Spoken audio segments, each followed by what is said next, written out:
May isang araw sa bawat taon kung saan tayo ay nagtitipon sa sementeryo, nagdadadala ng pagkain, bulaklak at kandila para sa ating mga yumaong mahal sa buhay.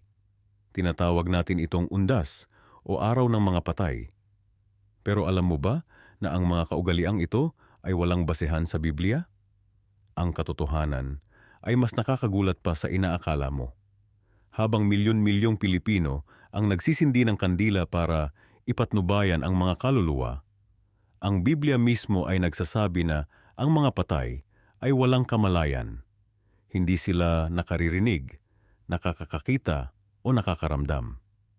Sa Ecclesiastes 9:5, malinaw na sinasabi na lalaman ng mga buhay na sila'y mamamatay, ngunit ang mga patay ay wala nang nalalaman. Isipin mo to, kung ang iyong mahal sa buhay na pumanaw na ay talagang nakatingin sa iyo mula sa langit o naglalakbay bilang kaluluwa, bakit hindi ito binanggit kahit minsan sa banal na kasulatan? Ang tradisyong ito ay may malalim na ugat sa paganismo at hindi sa tunay na turo ng Biblia. Ang mas nakakagulat pa, marami sa mga ritual na ginagawa natin para sa mga patay ay maaring nagbubukas ng pinto sa mga mapanganib na espiritual na puwersa. Hindi ito biro. Ang pagtatanong sa mga patay, paglalagay ng pagkain para sa kanila, at pag-aalay ng panalangin para sa kanilang kaluluwa ay malinaw na ipinagbabawal sa banal na kasulatan. Sa susunod na ilang minuto, ihahayag ko ang nakakagulat na katotohanan tungkol sa kung ano ang talagang nangyayari pagkatapos ng kamatayan ayon sa Biblia, at kung bakit ang mga tradisyon natin ay maaaring naglalagay sa atin sa espiritual na panganib na hindi natin namamalayan. Maraming tao ang naniniwala na kapag namatay ang isang tao, ang kanilang kaluluwa ay pumupunta sa langit o impyerno. Ito ang madalas na itinuturo sa atin mula pagkabata. Subalit, alam mo ba na ang sinasabi ng Biblia ay lubhang naiiba sa mga tradisyong ito na matagal nang pinaniniwalaan ng karamihan? Ang tanong na ito ay hindi lamang isang simpleng usapin ng pananampalataya. Ito ay tungkol sa paghahanap ng katotohanan. Paano nga ba talaga ang kalagayan ng mga patay ayon sa Biblia? Saan ba talaga pumupunta ang isang tao pagkamatay niya? Kung titingnan natin ang Genesis Kabanata 2, Talata 7, makikita natin ang unang paglalarawan kung paano nilikha ang tao. At si Jehovah Diyos ay humubog sa tao mula sa alabok ng lupa at hiningahan siya sa mga butas ng ilong ng hininga ng buhay. At ang tao ay naging kaluluwang may buhay. Pansinin natin dito, hindi sinabi ng Biblia na ang tao ay binigyan ng kaluluwa, kundi ang tao mismo ay naging isang kaluluwang may buhay. Ano ang implikasyon nito? Ito ay nagpapahiwatig na tayo ay hindi may kaluluwa, kundi tayo ay kaluluwa.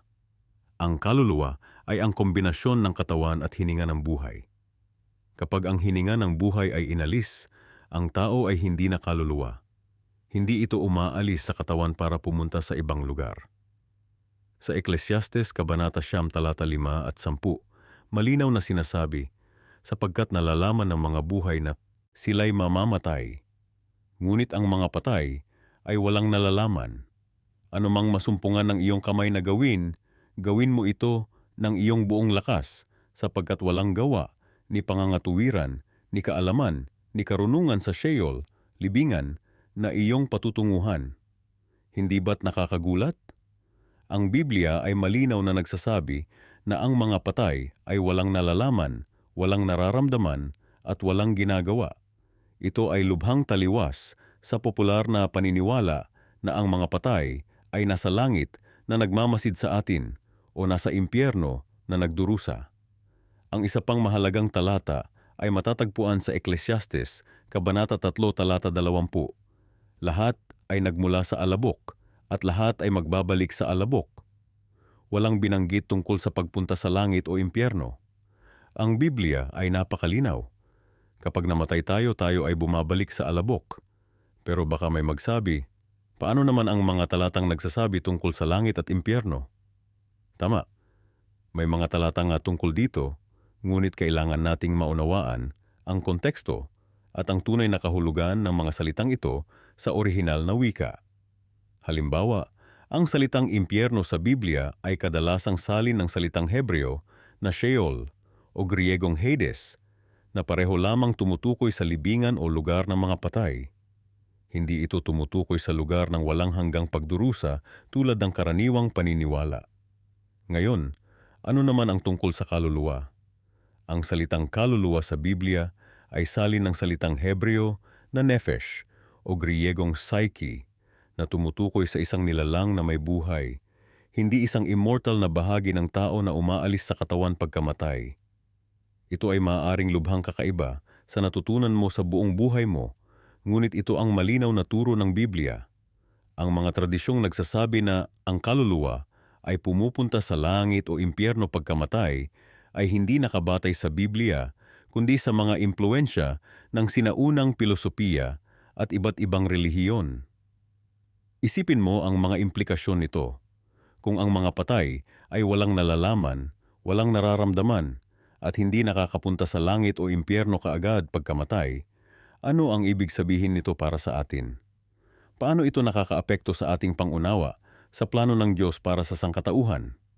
Ang kamatayan, ayon sa Biblia, ay katulad ng pagtulog. Sa katunayan, maraming beses sa Biblia na ang kamatayan ay inihalin tulad sa pagtulog. Si Jesus mismo, nang magsalita tungkol sa kamatayan ni Lazaro ay nagsabi, "Ang ating kaibigan na si Lazaro ay natutulog, ngunit ako'y paroroon upang gisingin siya sa pagtulog." Juan 11:11. Ang magandang balita ay hindi ito ang katapusan ng kwento.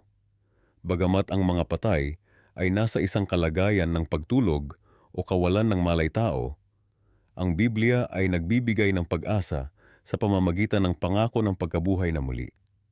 Si Jesus ay nagsabi sa Juan Kabanata 5, talata 28 at 29, "Huwag ninyong ipanggilalas ito, sapagkat dumarating ang oras na ang lahat ng nasa libingan ay makaririnig ng kaniyang tinig at lalabas, ang mga gumawa ng mabuti sa pagkabuhay na muli tungo sa buhay, at ang mga gumawa ng masama sa pagkabuhay na muli tungo sa paghatol."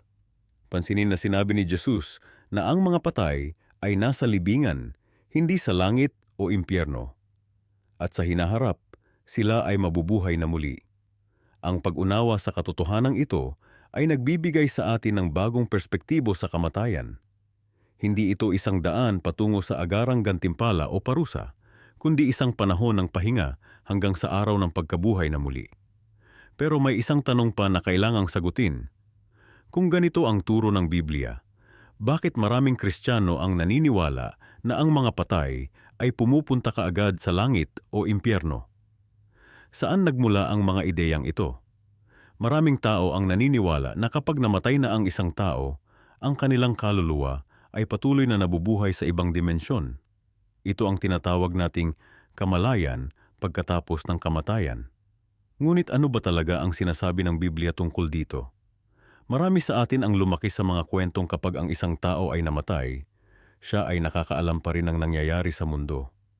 Naniniwala tayo na ang mga yumao ay nakababantay sa atin, nakaririnig ng ating mga dasal, at maaring makipag-ugnayan sa ating mga buhay.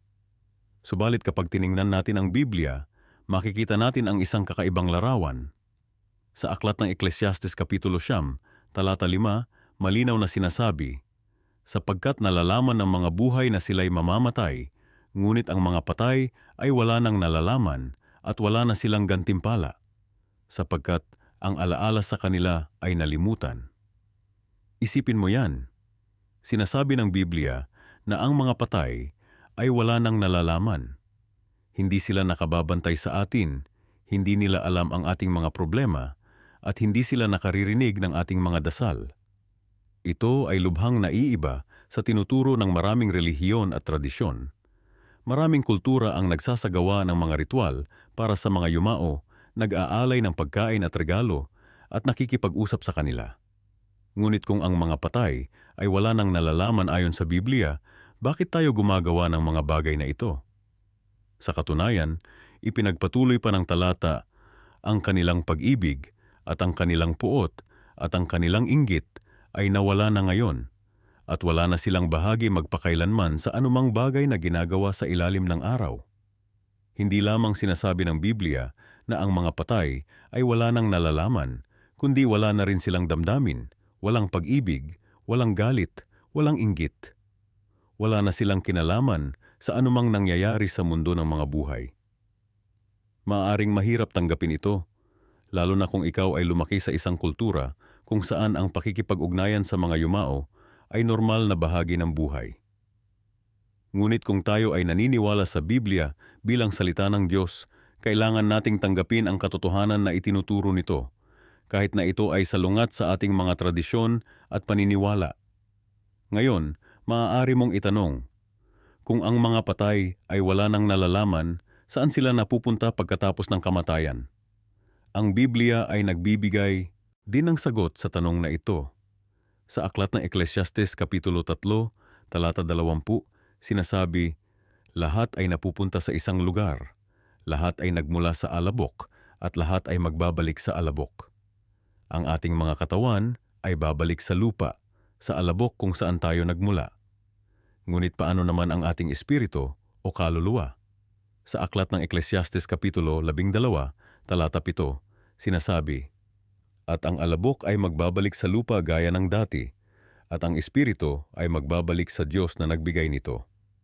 Ang espiritu o ang hininga ng buhay na ibinigay sa atin ng Diyos ay babalik sa Kanya. Hindi ito nangangahulugan na tayo ay nagiging mga anghel o espiritu na nakababantay sa ating mga mahal sa buhay.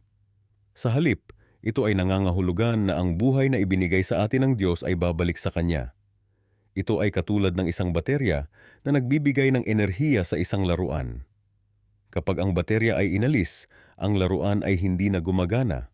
Ganoon din ang ating mga katawan. Kapag ang espiritu o hininga ng buhay ay inalis, ang ating mga katawan ay hindi na gumagana at tayo ay namamatay. Ang konsepto na ang mga patay ay nakakaalam pa rin ay hindi nagmula sa Biblia, kundi sa mga sinaunang paniniwala at tradisyon. Sa katunayan, ang ideya na ang kaluluwa ay hindi namamatay ay unang ipinakilala ng serpiente kay Eva sa Hardin ng Eden. Sa aklat ng Genesis Kapitulo 3, talata 4, sinabi ng serpiente, tiyak na hindi kayo mamamatay. Ito ang unang kasinungalingan na naitala sa Biblia at ito ay tungkol sa kamatayan. Kung titingnan natin ang orihinal na salita sa Hebreo na ginamit para sa kaluluwa sa Biblia, ito ay nephesh, na nangangahulugan lamang na isang nilalang na may buhay. Ito ay ginagamit hindi lamang para sa mga tao, kundi pati na rin para sa mga hayop. Sa aklat ng Genesis Kapitulo 1, talata 20, ang mga hayop ay tinatawag na buhay na kaluluwa. Ito ay nagpapakita na ang kaluluwa ay hindi isang immortal na bahagi ng ating pagkatao, kundi simpleng tumutukoy sa ating buong pagkatao bilang isang buhay na nilalang. Sa katunayan, ang Biblia ay malinaw na nagsasabi na ang kaluluwa ay maaaring mamatay. Sa aklat ni Ezekiel Kapitulo 18, talata 4, sinasabi, ang kaluluwa na nagkakasala, ito ang mamamatay. Kung ang kaluluwa ay hindi maaaring mamatay, paano ito mamamatay dahil sa kasalanan? Marami sa atin ang nahihirapan sa ideyang ito dahil tayo ay lumaki sa mga paniniwala at tradisyon na nagsasabi na ang ating mga mahal sa buhay ay nakababantay sa atin mula sa langit. Ngunit kung tayo ay tunay na naniniwala sa Biblia, kailangan nating tanggapin ang katotohanan na itinuturo nito kahit na ito ay mahirap. Ang magandang balita ay hindi tayo iniwan ng Diyos na walang pag-asa. Bagamat ang mga patay ay wala nang nalalaman at hindi na nakababalik, ang Biblia ay nagbibigay sa atin ng pag-asa ng muling pagkabuhay. Sa aklat ni Juan Kapitulo 5, talata 28 hanggang 29, sinabi ni Jesus, huwag kayong manggilalas dito, sapagkat darating ang oras na ang lahat ng nasa libingan ay makaririnig ng kanyang tinig at lalabas. Ang mga gumawa ng mabuti sa muling pagkabuhay ng buhay, at ang mga gumawa ng masama sa muling pagkabuhay ng kahatulan. Ito ang tunay na pag-asa na ibinibigay sa atin ng Biblia. Hindi na tayo magiging mga espiritu na walang katawan na nakababantay sa ating mga mahal sa buhay, kundi tayo ay muling mabubuhay sa ating mga katawan upang mamuhay ng walang hanggan kasama ang Diyos at ang ating mga mahal sa buhay. Marami sa atin ang nakarinig na ng mga kwento tungkol sa kaluluwa na umano'y naglalakbay sa ibang dimensyon pagkatapos ng kamatayan. Isipin mo na lang, ilang beses mo na bang narinig na ang iyong lola o kapitbahay ay nakakita ng multo ng isang kamag-anak na pumanaw na? O kaya naman ay nakarinig ka ng mga kwento tungkol sa mga kaluluwa na nasa purgatorio at naghihintay ng mga panalangin para makapunta sa langit. Pero alam mo ba na ang mga popular na paniniwala na ito ay hindi naaayon sa kung ano talaga ang sinasabi ng Biblia? Oo, tama ang iyong narinig. Ang karamihan ng mga tradisyon at paniniwala tungkol sa kalagayan ng mga patay ay hindi nakabatay sa Biblia, kundi sa mga sinaunang pilosopiya at mga alamat na naging bahagi na ng ating kultura. Sa katunayan, kapag binasa natin ang Biblia ng walang anumang bias o dating paniniwala, makikita natin na ito ay nagtuturo ng isang kakaibang pananaw tungkol sa kamatayan. Ito ay isang pananaw na maaaring magulat sa iyo, pero ito ay nakasulat ng malinaw sa mga pahina ng banal na kasulatan. Unang-una, ang Biblia ay nagtuturo na ang mga patay ay walang kamalayan. Oo, tama ang nabasa mo. Ayon sa Biblia, kapag ang isang tao ay namatay, siya ay tuluyang nawawalan ng kamalayan. Hindi siya nakakaramdam, hindi siya nakakaisip, at hindi siya nakakagalaw. Sa madaling salita, siya ay nasa isang kalagayan na katulad ng malalim na pagtulog. Sa Ecclesiastes Kapitulo 9, versikulo 5, mababasa natin, sapagkat nalalaman ng mga buhay na sila'y mamamatay, ngunit ang mga patay ay walang nalalaman at wala na silang gantimpala, sapagkat ang alaala sa kanila ay nalimutan. Ang kanilang pag-ibig at ang kanilang pagkapuot at ang kanilang inggit ay nawala na ngayon. Wala na silang bahagi magpakailanman sa anumang bagay na ginagawa sa ilalim ng araw. Napakalinaw nito, hindi ba?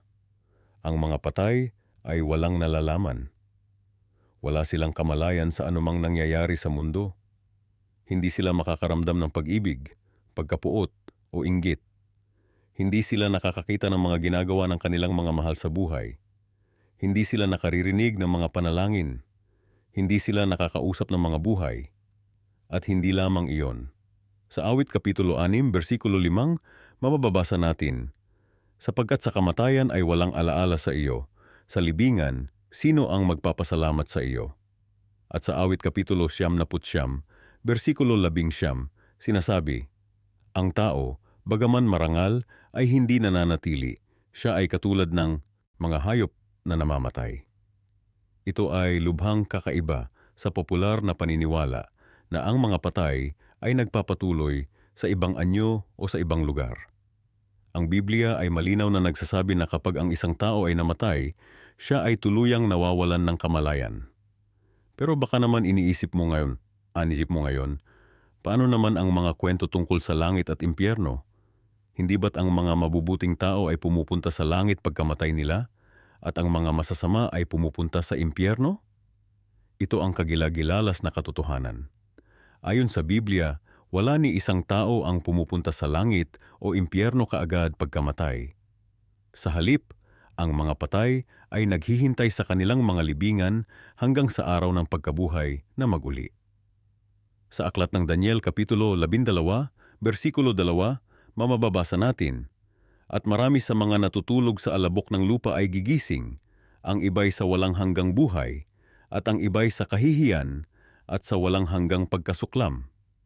Pansinin mo ang salitang ginamit dito, natutulog. Ang kamatayan ay inilarawan bilang isang pagtulog, isang panahon ng kawalan ng kamalayan. At ang mga patay ay gigising sa araw ng pagkabuhay na maguli.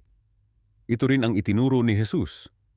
Sa Ebanghelyo ni Juan Kapitulo 11, nang mamatay si Lazaro, sinabi ni Jesus sa kanyang mga alagad, ang ating kaibigan na si Lazaro ay natutulog, ngunit ako'y paroroon upang gisingin ko siya sa pagkakatulog. Nang hindi nila naintindihan, sinabi niya ng malinaw, si Lazaro ay patay na. Para kay Jesus, ang kamatayan ay katulad ng pagtulog, at kapag binuhay na mag-uli ang isang tao, ito ay katulad ng paggising mula sa pagtulog. Ang Apostol Pablo ay nagturo rin ng ganito. Sa unang Tesalonika, Kapitulo 4, versikulo 13 hanggang 16, sinabi niya, Ngunit ayaw kong kayo'y mga walang kaalaman mga kapatid tungkol sa nangatutulog upang kayo'y huwag manangis na gaya ng mga iba na walang pag-asa. Sapagkat kung tayo'y naniniwala na si Jesus ay namatay at muling nabuhay, gayon din naman ang mga nangatutulog kay Jesus ay dadalhin ng Diyos na kasama niya. Sapagkat ang Panginoon mismo sa isang sigaw, sa tinig ng arkanghel at sa trumpeta ng Diyos ay bababa mula sa langit at ang mga patay kay Kristo ay unang mabubuhay na mag-uli. Muli pansinin ang salitang ginamit ni Pablo, nangatutulog. At pansinin din na ang mga patay ay mabubuhay na mag-uli sa pagdating ni Jesus, hindi agad-agad pagkamatay nila. Kaya ano ang nangyayari sa kaluluwa pagkamatay? Ayon sa Biblia, wala itong hiwalay na pagkakaroon. Sa Genesis Kapitulo 2, versikulo 7, mababasa natin kung paano nilikha ng Diyos ang tao. At binuo ng Panginoong Diyos ang tao mula sa alabok ng lupa at hiningahan ang kanyang mga butas ng ilong ng hininga ng buhay. At ang tao ay naging kaluluwang may buhay. Pansinin na hindi sinasabi na ang tao ay nagkaroon ng kaluluwa, kundi ang tao ay naging kaluluwang may buhay. Ang kaluluwa ay hindi isang hiwalay na entidad na umaalis sa katawan sa oras ng kamatayan. Sa halip, ang kaluluwa ay ang kombinasyon ng katawan at hininga ng buhay. Kapag ang hininga ng buhay ay bumalik sa Diyos, ang tao ay bumabalik sa alabok at nawawala ang kanyang kamalayan. Sa Ecclesiastes Kapitulo 12, versikulo 7, mababasa natin, "At ang alabok ay babalik sa lupa gaya ng dati, at ang espiritu ay babalik sa Diyos na nagbigay nito." Ang salitang espiritu dito ay mula sa salitang Hebreo na ruach, na nangangahulugang hininga o hangin. Ito ay hindi tumutukoy sa isang kamalayan na patuloy na nabubuhay pagkatapos ng kamatayan, kundi sa hininga ng buhay na nagbibigay ng buhay sa ating mga katawan. Ang pananaw na ito tungkol sa kamatayan ay maaaring bago para sa marami sa atin, lalo na kung tayo ay lumaki sa mga tradisyong nagtuturo na ang kaluluwa ay pumupunta sa langit, impyerno o purgatorio pagkamatay. Ngunit ito ang malinaw na itinuturo ng Biblia. Naniniwala ang karamihan sa atin na pagkamatay, ang kaluluwa ay umaalis sa katawan at pumupunta sa langit, sa impyerno o sa isang lugar ng pagdurusa. Ito ang tinuturo sa atin mula pagkabata. Pero ano ba talaga ang sinasabi ng Biblia tungkol sa kamatayan? Sa Genesis 22 at 7, mababasa natin kung paano ginawa ng Diyos ang tao. At ginawa ng Panginoong Diyos ang tao mula sa alabok ng lupa, at hiningahan ang butas ng kanyang ilong ng hininga ng buhay. At ang tao ay naging kaluluwang may buhay. Pansinin ninyo, hindi sinasabi na ang tao ay binigyan ng kaluluwa, kundi naging kaluluwa mismo. Ang salitang kaluluwa sa orihinal na Hebreo ay nephesh, na nangangahulugang isang nilalang na may buhay. Kaya kapag sinabi ng Biblia na ang tao ay naging kaluluwang may buhay, ang ibig sabihin, siya ay naging isang buhay na nilalang. Pero ano nga ba ang nangyayari kapag namatay tayo? Sa Ecclesiastes 9:5, sinasabi, "Sapagkat nalalaman ng mga buhay na sila'y mamamatay, ngunit ang mga patay ay walang nalalaman at wala na silang gantimpala, sapagkat ang alaala sa kanila ay nalimutan." Maliwanag ito, walang nalalaman ang mga patay. Hindi sila nakakaramdam, hindi sila nakakaalam ng nangyayari sa mundo. Isipin mo ang isang computer. Kapag naka-on ito, gumagana at nagpoproseso ng impormasyon. Pero kapag pinatay mo, wala itong ginagawa, walang nalalaman. Ganyan din ang nangyayari sa atin kapag tayo'y namatay. Ang ating kamalayan ay humihinto. Sa Ecclesiastes 9:10, sinabi pa, "Anumang masumpungan ng iyong kamay na gagawin, gawin mo ng iyong lakas, sapagkat walang gawa, ni katha, ni kaalaman, ni karunungan sa Sheol na iyong pinaroroonan."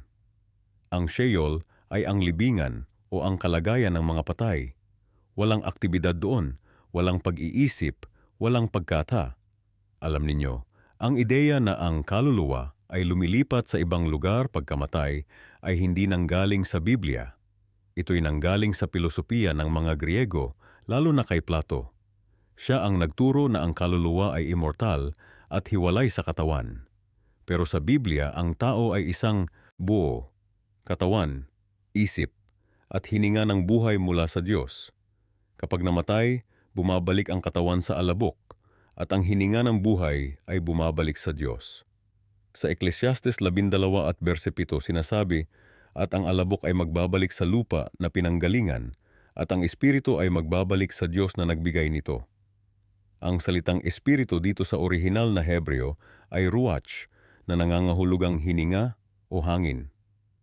Hindi ito tumutukoy sa isang kamalayan na nagpapatuloy pagkatapos ng kamatayan, kundi sa lakas ng buhay na ibinigay ng Diyos sa atin. Kaya kung walang kamalayan ang mga patay, saan nanggaling ang ideya ng langit at impyerno?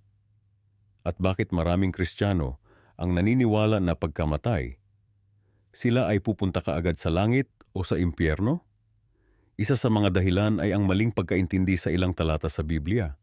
Halimbawa, noong sinabi ni Jesus sa magnanakaw sa krus, "Katotohanan sinasabi ko sa iyo, ngayon ay kasama kita sa paraiso." Marami ang nag-iisip na noong araw na iyon mismo, napunta sila sa paraiso. Pero kung titingnan natin ang orihinal na teksto, walang kuwit sa Griego.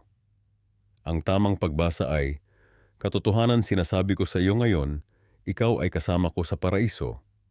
Ibig sabihin sa araw na iyon, nangako si Jesus na darating ang panahon na ang magnanakaw ay makakasama niya sa paraiso. Alam ninyo ba na si Jesus mismo ay hindi umakyat sa langit kaagad pagkamatay niya? Sa Juan 20 at verse 17, matapos siyang mabuhay na muli, sinabi niya kay Maria, "Huwag mo akong hawakan, sapagkat hindi pa ako nakakaakyat sa aking Ama." Kung si Jesus mismo ay hindi pumunta sa langit kaagad pagkamatay, paano natin maaasahan na tayo ay pupunta doon kaagad?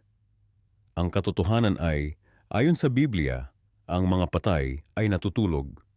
Maraming beses itong binanggit ni Jesus at ng mga apostol. Nang mamatay si Lazaro, sinabi ni Jesus, "Ang ating kaibigan na si Lazaro ay natutulog, ngunit ako'y paroroon upang gisingin siya sa pagkakatulog." Hindi naintindihan ng mga alagad, kaya nilinaw ni Jesus, si Lazaro ay patay na. Sa unang Tesalonica 4 at verse 13 hanggang 17, sinabi ni Pablo tungkol sa mga mananampalatayang namatay na. "Hindi ko ibig na kayo'y mga walang kaalaman mga kapatid, tungkol sa nangatutulog, upang kayo'y huwag mga lumbay, na gaya ng mga iba na walang pag-asa. Sapagkat kung tayo'y naniniwala na si Jesus ay namatay at muling nabuhay, gayon din naman, ang nangatutulog kay Jesus ay dadalhin ng Diyos na kasama niya." Ang magandang balita ay hindi ito ang katapusan. May pag-asa tayo. Ang Biblia ay nagtuturo ng pagkabuhay na muli.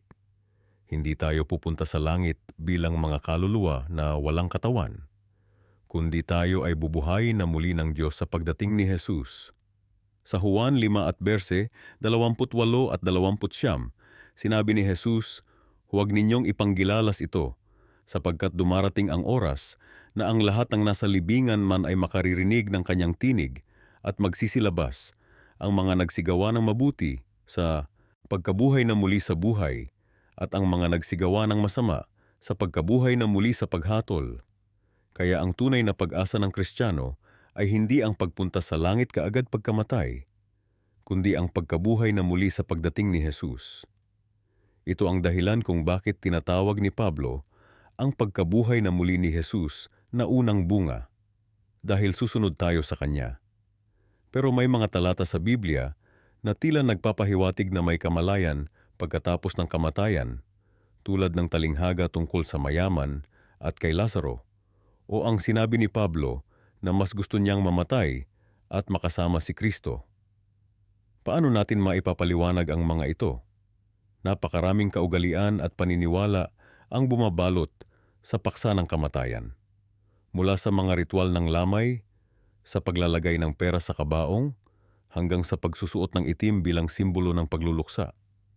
Pero alam ba natin kung saan talaga napupunta ang ating mga mahal sa buhay pagkatapos nilang pumanaw? Marami sa atin ang naniniwala na ang ating mga yumaong mahal sa buhay ay nasa langit na, nagmamasid sa atin, o kaya naman ay naghihintay sa purgatorio. Ngunit ano ba talaga ang sinasabi ng Biblia tungkol dito? Kapag tiningnan natin ang Biblia, makikita natin ang isang simpleng katotohanan na maaring magulat ka. Sa Ecclesiastes Kapitulo 9, talata 5, sinasabi, sapagkat nalalaman ng mga buhay na sila'y mamamatay, ngunit ang mga patay ay walang nalalaman at wala na silang gantimpala, sapagkat ang alaala sa kanila ay nalimutan, ang kanilang pag-ibig at ang kanilang puot at ang kanilang inggit ay nawala na ngayon at wala na silang anumang bahagi, magpakailanman sa anumang bagay na ginagawa sa ilalim ng araw. Isipin mo yan, ang mga patay ay walang nalalaman. Hindi sila nakaririnig ng ating mga dalangin. Hindi sila nakakakita ng ating mga luha. Hindi nila alam kung ano ang nangyayari sa kanilang mga anak o apo. Nakakagulat, hindi ba? Karamihan sa atin ay lumaki na may paniniwala na ang ating mga yumaong mahal sa buhay ay patuloy na nagmamasid sa atin mula sa langit o kaya naman ay naghihintay sa isang lugar ng pagdurusa. Ngunit ang Biblia ay malinaw. Ang mga patay ay walang kamalayan. Tingnan natin ang isa pang talata. Sa Awit Kapitulo 46, talata 4 mababasa natin, lumalabas ang kaniyang hininga, siya'y nanunumbalik sa kaniyang lupa. Sa araw ding yaon ay mawawala ang kaniyang mga pag-iisip. Kapag namatay ang isang tao, ang kanyang mga iniisip, mga plano, mga pangarap, lahat ng ito ay nawawala. Hindi siya nakakapag-isip, hindi siya nakararamdam, hindi siya nakakaalam ng anuman. Ito ay isang mahalagang punto na dapat nating maintindihan. Dahil kung ang ating mga mahal sa buhay na pumanaw ay walang kamalayan, hindi sila nagdurusa sa impyerno o purgatorio. Hindi sila nakatingin sa atin mula sa langit. Sila ay nasa isang estado ng tulog, isang malalim na tulog na walang kamalayan. Alam ko na maaring mahirap tanggapin ito para sa marami sa atin. Tayo ay lumaki sa mga tradisyon at kaugalian na nagsasabi sa atin ng iba. Ngunit kung tayo ay tunay na naghahanap ng katotohanan, kailangan nating tingnan kung ano ang sinasabi ng Biblia, hindi kung ano ang itinuro sa atin ng ating mga tradisyon. Sa Job Kapitulo 14, talata 12, sinasabi, gayon din naman ang tao ay nahahiga at hindi na bumabangon, hanggang sa ang langit ay mawala, hindi na sila magigising o maaaliw man sa kanilang pagkakatulog. Malinaw na ang kamatayan ay inihahalin tulad sa pagtulog. At sa pagtulog, wala tayong kamalayan sa nangyayari sa paligid natin. Ngunit may pag-asa pa rin. Ang Biblia ay hindi nagtatapos sa kamatayan. May pangako ng pagkabuhay na muli. Sa Juan Kapitulo 5, talata 28 at 29, sinabi ni Jesus, huwag ninyong ipanggilalas ito, sapagkat dumarating ang oras na ang lahat ng nangasa libingan ay makaririnig ng kaniyang tinig at magsisilabas. Ang mga nagsigawa ng mabuti ay sa pagkabuhay na muli sa buhay, at ang mga nagsigawa ng masama ay sa pagkabuhay na muli sa paghatol. Pansinin na sinabi ni Jesus na ang mga patay ay nangasa libingan, hindi sa langit o impyerno, at sila ay makaririnig at magsisilabas sa hinaharap sa pagkabuhay na muli. Ito ay nagpapatunay na ang mga patay ay hindi pa nasa langit o impyerno, kundi naghihintay sa kanilang libingan para sa pagkabuhay na muli. Pero siguro may mga nagtatanong, paano naman ang kwento ni Jesus tungkol sa mayamang lalaki at si Lazaro? O paano naman ang sinabi ni Jesus sa magnanakaw sa krus ng ngayon ay kakasamahin kita sa paraiso? Talagang magandang mga tanong yan, at talagang may mga talata na kung titingnan mo lang ng mabilisan ay tila sumasalungat sa ating pinag-aaralan. Pero kapag inalam natin ng mabuti ang konteksto at orihinal na kahulugan ng mga tekstong ito, makikita natin na hindi sila sumasalungat sa malinaw na turo ng Biblia tungkol sa kalagayan ng mga patay. Ang kwento ng mayamang lalaki at si Lazaro, halimbawa, ay isang talinghaga. Isang kwentong may aral na hindi dapat kunin ng literal. Ito ay ginagamit ni Jesus para turuan ang mga tao tungkol sa kahalagahan ng pagmamahal sa kapwa at ang panganib ng kayamanan. Hindi ito isang literal na paglalarawan ng buhay pagkatapos ng kamatayan. At tungkol naman sa sinabi ni Jesus sa magnanakaw sa krus, kung titingnan natin ang orihinal na Griego, walang kwit sa orihinal na teksto. Ang tamang pagbasa ay, katotohanan, Sinasabi ko sa iyo ngayon, makakasama kita sa paraiso. Si Jesus ay nangako sa magnanakaw sa araw na iyon, ngunit ang pagtupad ng pangakong iyon, ang pagpunta sa paraiso, ay mangyayari sa hinaharap, sa pagkabuhay na muli. Alam ko na ang mga ideyang ito ay maaaring bago at nakakagulat para sa marami sa atin. Ngunit hindi ba't mas mabuti na malaman natin ang katotohanan ayon sa Biblia kaysa manatili sa mga maling paniniwala na nakabatay lamang sa tradisyon? Ang Biblia mismo ay nagsabi sa Oseas Kapitulo 4, talata 6, ang aking bayan ay nasira ay dahil sa kakulangan ng kaalaman. Ang pagkakaroon ng tamang pangunawa sa kalagayan ng mga patay ay hindi lamang isang akademikong usapin. Ito ay may malalim na implikasyon sa ating pananampalataya at sa ating pangunawa sa plano ng Diyos para sa sangkatauhan. Kung ating nauunawaan na ang mga patay ay walang kamalayan, hindi natin kailangang matakot na ang ating mga mahal sa buhay ay nagdurusa sa impyerno o purgatorio. Hindi rin natin kailangang maging nalilito tungkol sa kung bakit hindi nila tayo binibisita o binibigyan ng mga senyas. Sa halip, maaari tayong magkaroon ng kapayapaan sa kaalaman na sila ay natutulog, naghihintay sa muling pagkabuhay na ipinangako ng ating Panginoong Hesukristo. Ito ay isang magandang pag-asa na ibinibigay sa atin ng Biblia. Marami sa atin ang lumaki sa mga kwento tungkol sa kaluluwa, sa multo, at sa buhay pagkatapos ng kamatayan. Isipin mo, ilang beses ka na bang nakarinig ng mga kwento tungkol sa mga kaluluwa na naglalakbay patungo sa langit o impyerno? O kaya naman ay mga multo na nagpapakita sa mga bahay na kanilang dating tinitirahan? Ang mga ideyang ito ay napakalawak sa ating kultura, mula sa mga pelikula hanggang sa mga kwentong binibigkas ng ating mga lolo at lola. Pero alam mo ba na ang mga paniniwala na ito ay maaaring hindi naaayon sa kung ano talaga ang sinasabi ng Biblia? Ito ay isang nakakagulat na katotohanan para sa marami. Kahit na milyon-milyong tao ang naniniwala na ang kaluluwa ay umaalis sa katawan, pagkamatay, at patuloy na nabubuhay sa ibang dimensyon, ang Biblia ay may ibang sinasabi. Halimbawa, kapag binuksan mo ang Biblia sa aklat ng Ecclesiastes Kabanata 9, talata 5, makikita mo ang isang direktang pahayag. Nalalaman ng mga buhay na sila'y mamamatay, ngunit walang nalalaman ang mga patay. Wala na silang anumang kabahagi sa lahat ng ginagawa sa ilalim ng araw. Hindi ba't nakakagulat? Ito ay taliwas sa karaniwang paniniwala na ang mga namatay na ay patuloy na nakakaalam at nakakakita ng mga nangyayari sa mundo. Sa katunayan, ang Biblia ay paulit-ulit na inihahambing ang kamatayan sa pagtulog. Sa aklat ng Juan Kabanata 11, talata 11 hanggang 14, sinabi ni Jesus na ang kanyang kaibigan na si Lazaro ay natutulog kahit na siya ay patay na. Ang mga alagad niya ay hindi agad naintindihan, kaya sinabi niya ng diretso, patay na si Lazaro. Isipin mo ito, kapag ikaw ay natutulog ng mahimbing, wala kang kamalayan sa mga nangyayari sa paligid mo. Hindi mo nararamdaman ang oras na lumilipas. Walang panaginip, walang kaisipan. Ganito rin ang paglalarawan ng Biblia sa kamatayan. Isang panahon ng kawalan ng kamalayan. Ang konsepto ng kaluluwa sa Biblia ay naiiba rin sa modernong pag-unawa. Sa Genesis Kabanata 2, talata 7, sinasabi na nang likhain ng Diyos ang tao mula sa alabok at hiningahan siya ng hininga ng buhay, ang tao ay naging kaluluwang may buhay.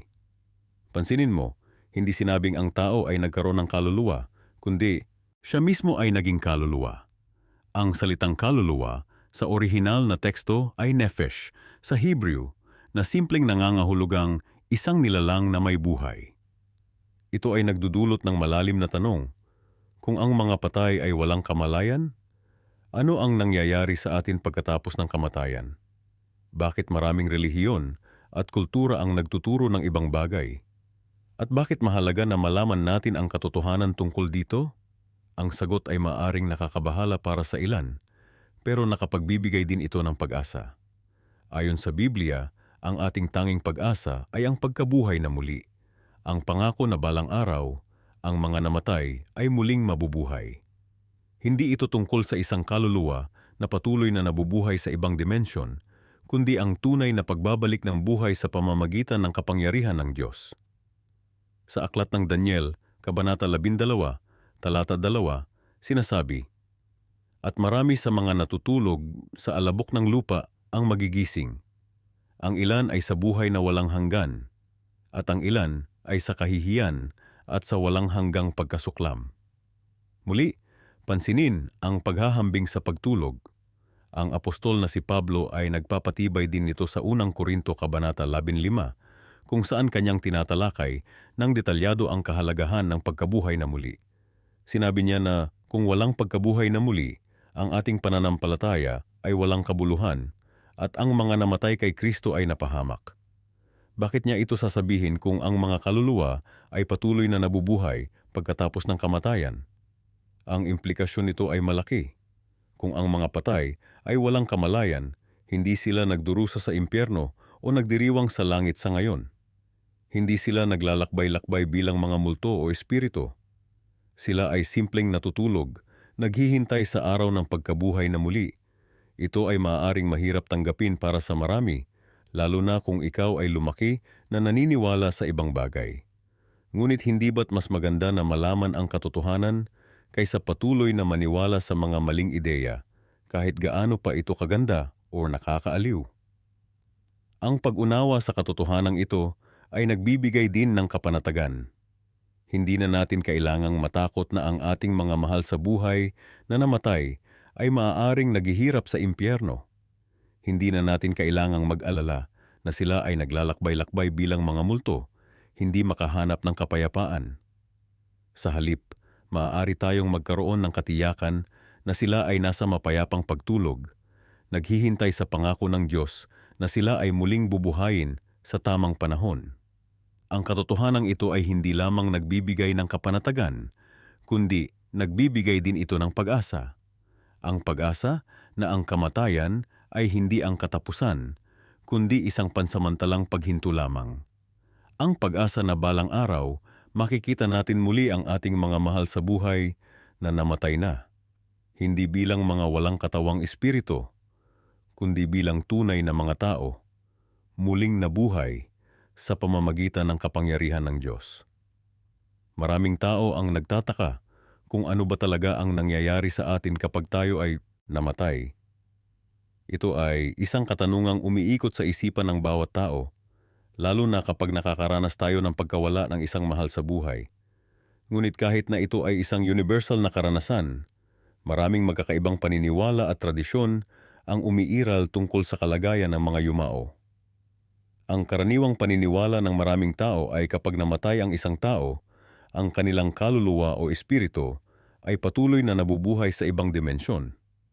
May mga nagsasabi na ang mga yumao ay nakakaramdam pa rin, nakakakita, at nakikinig sa mga naiwan sa mundo.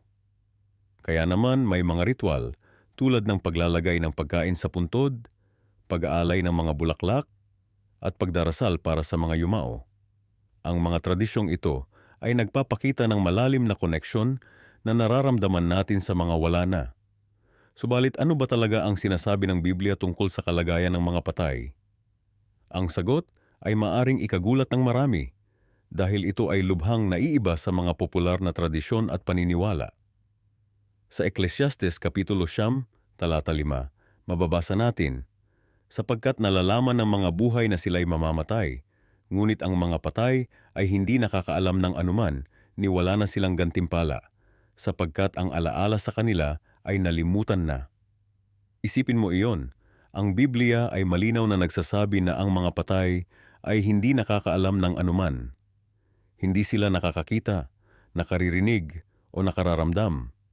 Wala silang kamalayan sa anumang nangyayari sa mundo ng mga buhay. Ito ay lubhang kaiba sa maraming paniniwalang relihiyoso at kultural na nagsasabi na ang mga patay ay nakababantay sa atin o nakakaramdam ng ating mga dalangin at alay. Sa Job Kapitulo 14, talata 10 hanggang 12 sinasabi, "Ngunit ang tao ay namamatay at nawawala. Oo, ang tao ay nalalagutan ng hininga at nasaan na siya? kung paanong ang tubig ay nawawala sa dagat at ang ilog ay natutuyot at natutuyo. Gayon din naman ang tao ay humihiga at hindi na bumabangon, hanggang sa ang langit ay wala na, hindi na sila gigising o mapupukaw mula sa kanilang pagkakatulog. Ang talatang ito ay naghahambing sa kamatayan sa isang malalim na pagtulog. Kapag ang isang tao ay natutulog ng mahimbing, wala siyang kamalayan sa nangyayari sa paligid niya. Gayon din, ayon sa Biblia, ang mga patay ay walang kamalayan sa anumang nangyayari sa mundo. Ang awit 96, talata 5 ay nagsasabi, "Ang mga patay ay hindi makapupuri sa Panginoon ni sino mang bumababa sa katahimikan." Ang Ecclesiastes Kapitulo 9, talata 10 nagsasabi, "Anumang masumpungan ng iyong kamay na gagawin, gawin mo ng iyong lakas, sapagkat walang gawa, ni kata, ni kaalaman, ni karunungan, sa Sheol, libingan, na iyong patutunguhan." Ang mga talatang ito ay nagpapatibay na ang mga patay ay hindi nakakagawa ng anumang bagay. Hindi sila makapupuri sa Diyos, hindi sila makakapag-isip, hindi sila makakaalam ng anuman. Sila ay nasa isang kalagayan ng ganap na kawalan ng kamalayan. Ngunit marahil ang pinakamatingkad na talata ay matatagpuan sa Ezekiel, Kapitulo 18, talata 20. Ang kaluluwa na nagkakasala ay mamamatay. Pansinin na hindi sinasabi ng Biblia na ang kaluluwa ay patuloy na nabubuhay pagkatapos ng kamatayan. Sa halip, sinasabi nito na ang kaluluwa, ang mismong tao, ay namamatay. Ito ay nagpapatunay sa sinasabi sa Genesis Kapitulo 2, talata 7, "At binuo ng Panginoong Diyos ang tao mula sa alabok ng lupa, at hiningahan ang kanyang mga butas ng ilong ng hininga ng buhay. At ang tao ay naging kaluluwang may buhay."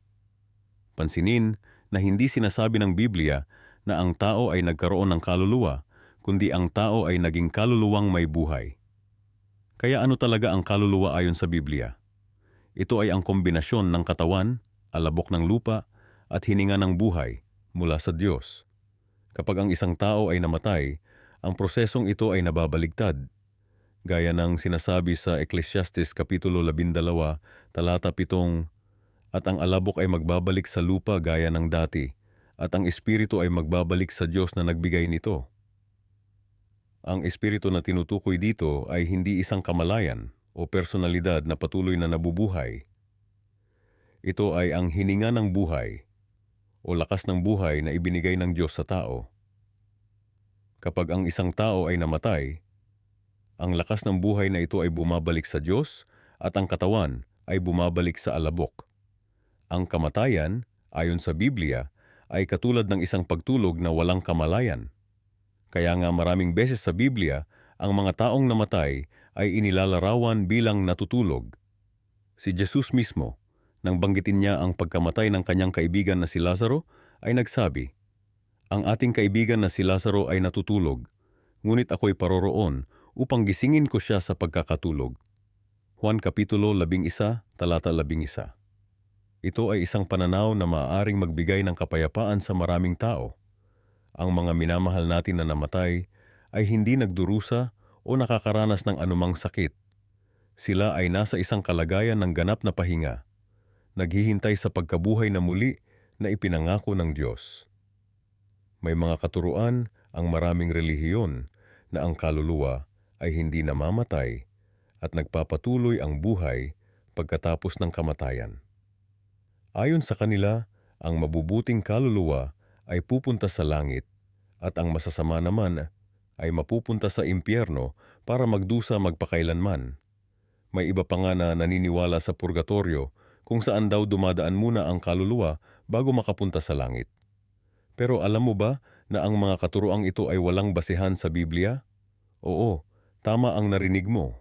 Ang mga popular na paniniwala tungkol sa kaluluwa at sa kabilang buhay ay hindi matatagpuan sa banal na kasulatan.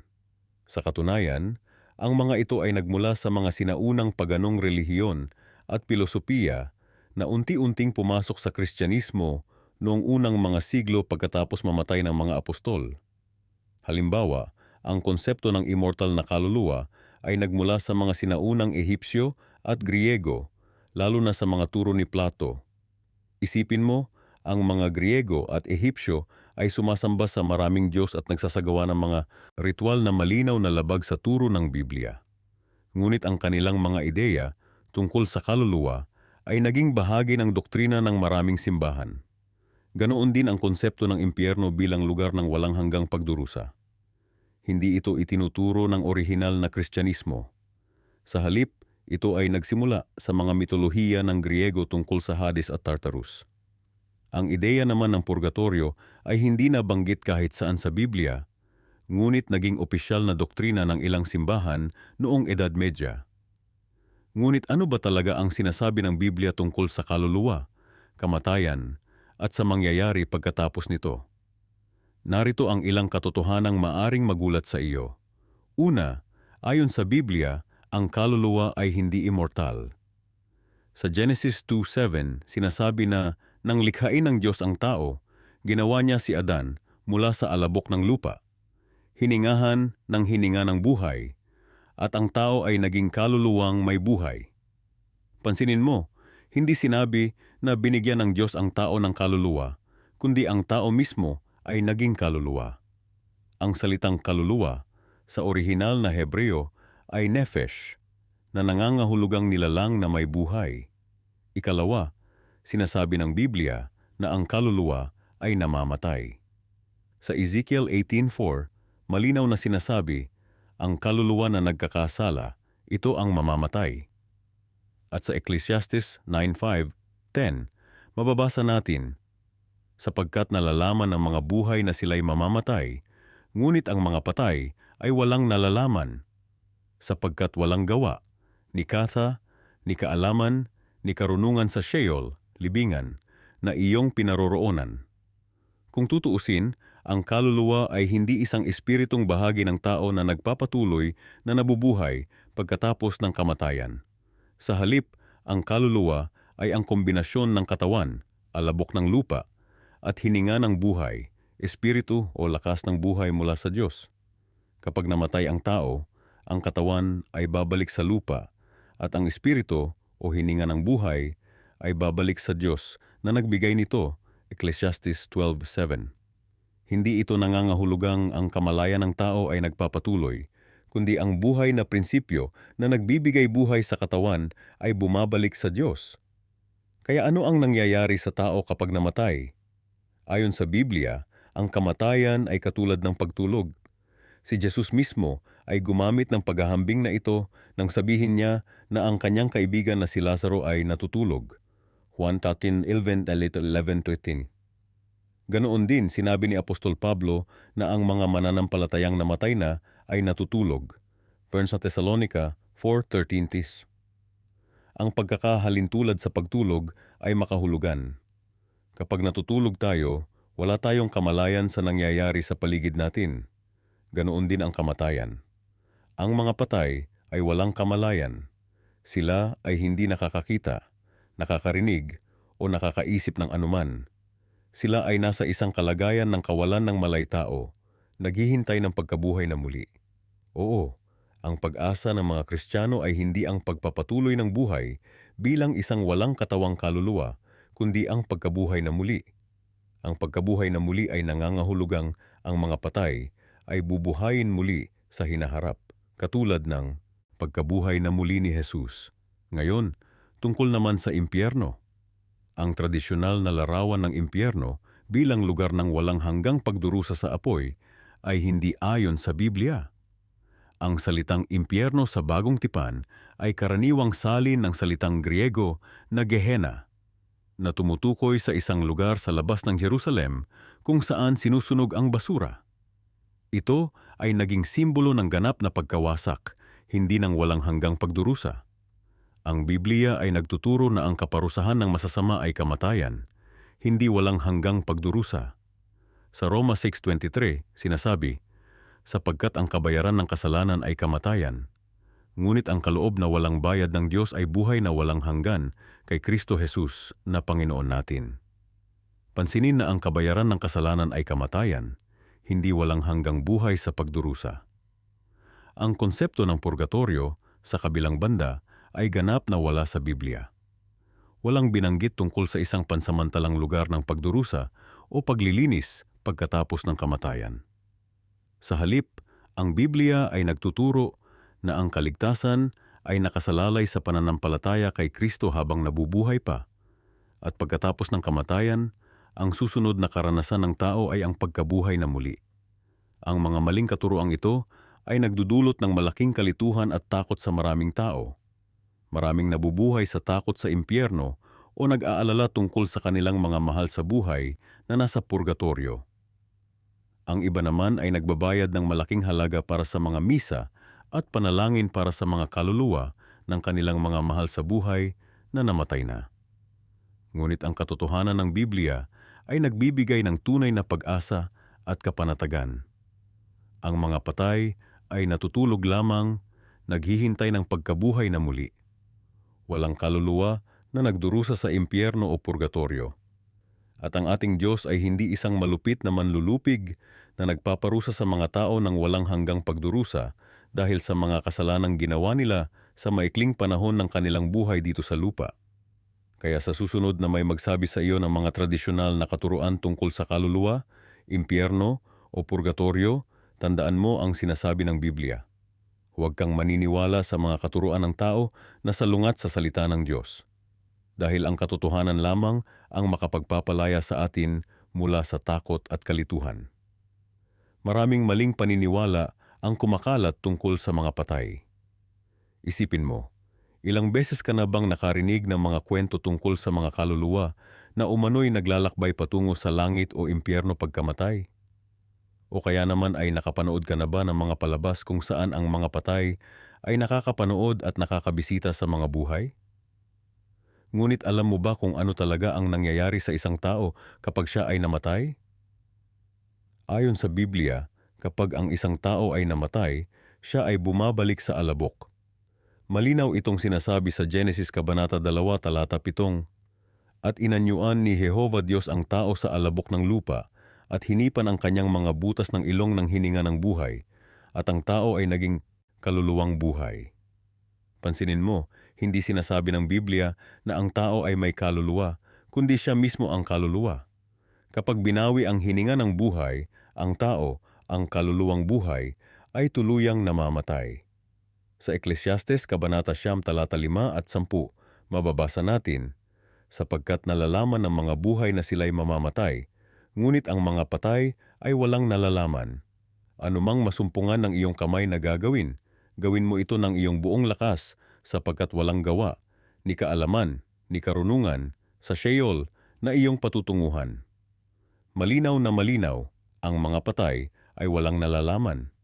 Hindi sila nakakaramdam, hindi sila nakakakita, at hindi sila nakakagalaw. Isipin mo, kung ang ating mga mahal sa buhay na pumanaw na ay talagang nakakakita ng ating mga ginagawa, hindi kaya sila ay magdurusa ng labis kapag nakikita nila ang ating mga problema at pagdadalamhati? Ngunit ang tanong ay, saan napupunta ang mga patay? Ang Biblia ay nagsasabi na ang mga patay ay nasa mga libingan, naghihintay ng pagkabuhay na muli. Si Jesus mismo ay nagbigay ng magandang paliwanag tungkol dito nang ihambing niya ang kamatayan sa pagtulog.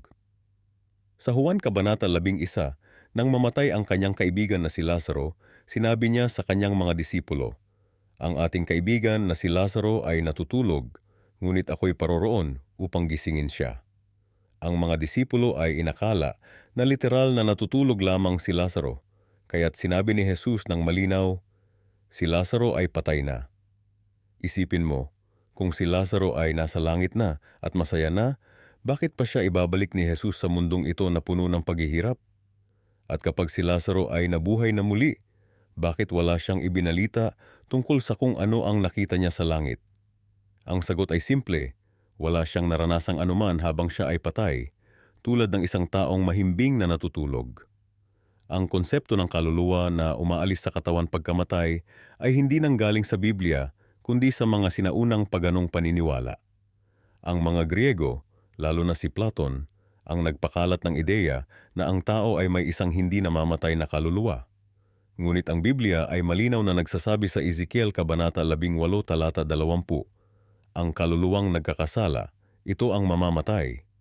Hindi ba't ito ay taliwas sa popular na paniniwala na ang kaluluwa ay hindi namamatay? Ngunit may pag-asa pa rin. Bagamat ang kamatayan ay isang katotohanan na hindi maiiwasan, ang Biblia ay nangangako ng pagkabuhay na muli. Sa Juan Kabanata 5, talata 28 at 29, sinabi ni Jesus, "Huwag kayong manggilalas dito, sapagkat dumarating ang oras na ang lahat ng nasa mga libingan ay makaririnig ng kanyang tinig at lalabas. Ang mga gumawa ng mabuti ay magkakaroon ng pagkabuhay na muli tungo sa buhay, at ang mga gumawa ng masama ay magkakaroon ng pagkabuhay na muli tungo sa paghatol." Napansin mo ba? Sinabi ni Jesus na ang mga patay ay nasa mga libingan, hindi sa langit o impyerno, at sila ay makaririnig at lalabas sa hinaharap na nagpapahiwatig na sa kasalukuyan, sila ay hindi nakaririnig o nakakagalaw. Ang kaalaman na ito ay nagbibigay sa atin ng tunay na pag-unawa sa kamatayan. Hindi ito isang daan patungo sa isa pang anyo ng buhay, kundi isang pansamantalang pagtigil, tulad ng pagtulog, habang naghihintay ng pagkabuhay na muli. Ito ay nagpapaalala rin sa atin na ang buhay na ito ay mahalaga at dapat nating samantalahin ang bawat pagkakataon na makapaglingkod kay Jehova at makapagbigay ng kaligayahan sa ating kapwa habang tayo ay nabubuhay pa. Ngunit ang tanong ngayon, ano ang mangyayari sa mga nabuhay na muli? Saan sila titira? Ano ang gagawin nila? At sino ang mabubuhay na muli? Sa susunod nating bahagi, tatalakayin natin ang mga pangako ng Diyos tungkol sa paraiso sa lupa at kung paano ito magiging katotohanan sa malapit na hinaharap. Maraming tao ang naniniwala na alam nila kung ano ang nangyayari pagkatapos ng kamatayan. Karamihan sa mga tradisyon at relihiyon ay nagtuturo na kapag namatay ang isang tao, ang kanilang kaluluwa ay patuloy na nabubuhay sa ibang dimensyon. Ngunit ano ba talaga ang sinasabi ng Biblia tungkol dito? Maaring magulat ka sa katotohanan ito. Sa Ecclesiastes Kabanata 12, talata 7, sinasabi ng Biblia, "At ang alabok ay magbabalik sa lupa gaya ng dati, at ang espiritu ay magbabalik sa Diyos na nagbigay nito." Maraming tao ang gumagamit ng talatang ito para patunayan na ang kaluluwa ay pumupunta sa langit pagkamatay. Ngunit kailangan nating suriin kung ano talaga ang ibig sabihin ng espiritu sa kontekstong ito. Ang salitang espiritu sa orihinal na Hebreo ay ruach, na nangangahulugang hangin o hininga ng buhay. Hindi ito tumutukoy sa isang matalinong entidad na umaalis sa katawan pagkamatay. Sa halip, ito ay tumutukoy sa puwersa ng buhay na ibinigay ng Diyos sa tao nang siya ay likhain. Kapag namatay ang isang tao, ang puwersa ng buhay na ito ay bumabalik sa Diyos na nagbigay nito. Ito ay sinusuportahan ng Genesis Kabanata 2, talata 7 nagsasabing, "At hinubog ng Panginoong Diyos ang tao mula sa alabok ng lupa at hiningahan ang kanyang mga butas ng ilong ng hininga ng buhay, at ang tao ay naging isang buhay na kaluluwa." Pansinin na hindi sinasabi na ang tao ay binigyan ng kaluluwa, kundi siya ay naging isang buhay na kaluluwa. Ang kaluluwa ay ang buong tao, hindi isang hiwalay na bahagi na umaalis sa katawan pagkamatay. Sa katunayan, ang Biblia ay malinaw na nagsasabi sa Ecclesiastes, Kabanata 9, talata 5 at 10, "Sapagkat nalalaman ng mga buhay na sila'y mamamatay, ngunit ang mga patay ay walang nalalaman. Anuman ang masumpungan ng iyong kamay na gagawin, gawin mo ito ng buong lakas mo, sapagkat walang gawa, ni pangangatwiran, ni kaalaman, ni karunungan sa Sheol, kung saan ka pupunta." Ito ay isang kahangahangang pahayag. Ang mga patay ay walang nalalaman. Wala silang kamalayan. Hindi sila nakakapag-isip o nakakaramdam. Sila ay talagang patay, hindi buhay sa ibang lugar. Ang ideya na ang kaluluwa ay nabubuhay pagkatapos ng kamatayan ay nagmula sa sinaunang Griego at Ehipto, hindi sa Biblia. Si Plato, ang Griegong pilosopo, ay nagturo na ang kaluluwa ay immortal at umaalis sa katawan pagkamatay.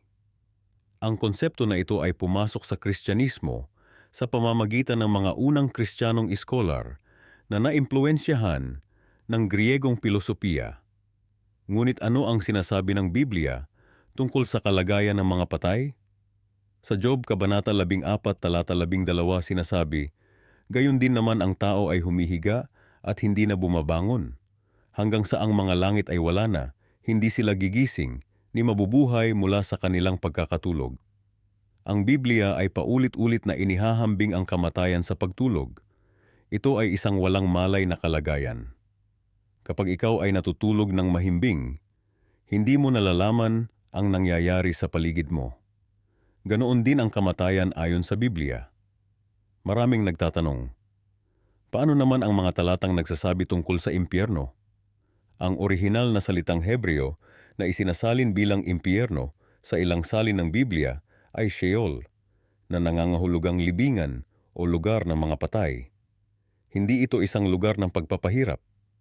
Sa katunayan, ang Biblia ay nagsasabi sa Ecclesiastes, Kabanata 9, talata 11 na walang gawa, ni pangangatwiran, ni kaalaman, ni karunon man sa Sheol. Ang isa pang salita na isinasalin minsan bilang impyerno ay ang Griegong salitang Hades na katumbas ng Hebreong Sheol. Ito rin ay tumutukoy sa libingan o kalagayan ng mga patay, hindi sa isang lugar ng pagpapahirap. Ang ikatlong salita na isinasalin minsan bilang impyerno ay ang Griegong Gehenna, na tumutukoy sa isang lambak sa labas ng Jerusalem kung saan sinusunog ang basura. Ito ay ginamit ni Jesus bilang isang simbolo ng ganap na pagkawasak, hindi ng walang hanggang pagpapahirap. Ngunit paano naman ang mga talatang nagsasabi na ang mga tao ay pupunta sa langit? Kailangan nating maintindihan na ang Biblia ay nagtuturo ng muling pagkabuhay, hindi ng pagpapatuloy ng buhay sa ibang anyo pagkatapos ng kamatayan. Si Jesus mismo ay nagsabi sa Juan Kabanata 5, talata 28 at 29, "Huwag kayong manggilalas dito, sapagkat dumarating ang oras na ang lahat ng nasa libingan ay makaririnig ng kanyang tinig at lalabas, ang mga gumawa ng mabuti sa muling pagkabuhay ng buhay, at ang mga gumawa ang masama sa muling pagkabuhay ng kahatulan." Pansinin na sinabi ni Jesus na ang mga patay ay nasa libingan, hindi sa langit o impyerno. At sila ay lalabas mula sa libingan sa muling pagkabuhay, hindi mula sa langit o impyerno. Ang pag-asa ng mga Kristiyano ay hindi ang pagpunta sa langit bilang isang kaluluwa pagkatapos ng kamatayan, kundi ang muling pagkabuhay sa pagbabalik ni Kristo. Gaya ng sinabi ni Pablo sa unang Korinto Kabanata 15, talata 22 at 23. Sapagkat kung paanong kay Adan ang lahat ay namamatay, gayon din naman kay Kristo ang lahat ay bubuhayin. Ngunit bawat isa sa kani-kanilang pagkakasunod-sunod, si Kristo ang unang bunga, pagkatapos ay ang mga kay Kristo sa kanyang pagdating. Ang paniniwala na ang mga patay ay nabubuhay sa ibang anyo ay hindi lamang salungat sa Biblia, kundi nagbubukas din ng pintuan para sa panlilinlang. Kung naniniwala tayo na ang mga patay ay nabubuhay pa rin at nakikipag-ugnayan sa atin, madali tayong malinlang ng mga espiritu na nagpapanggap na ating mga mahal sa buhay na pumanaw na. Kaya ano ang nangyayari kapag namatay ang isang tao? Ayon sa Biblia, sila ay bumabalik sa alabok at ang kanilang kamalayan ay humihinto. Sila ay natutulog sa libingan, naghihintay ng muling pagkabuhay. Ito ay isang mahalagang katotohanan na kailangan nating maintindihan upang hindi tayo malinlang. Ang pagkaunawa sa katotohanang ito ay nagbibigay din sa atin ng mas malalim na pagpapahalaga sa sakripisyo ni Jesus. Kung ang mga tao ay automatikong pumupunta sa langit pagkamatay, bakit pa kailangang magkaroon ng muling pagkabuhay? Ngunit dahil ang kamatayan ay katulad ng pagtulog, ang muling pagkabuhay ay nagiging isang makapangyarihang pagpapakita ng pag-ibig at kapangyarihan ng Diyos. Kung nagustuhan mo ang video na ito at nalaman mo ang bagong kaalaman tungkol sa kung ano talaga ang sinasabi ng Biblia tungkol sa kalagayan ng mga patay, mangyaring i-like at i-share ito sa iyong mga kaibigan at pamilya para malaman din nila ang katotohanan ito. Ang kaalamang ito ay maaaring magbigay ng tunay na pag-asa at kaginhawaan sa maraming tao na nagdadalamhati para sa kanilang mga mahal sa buhay na pumanaw na.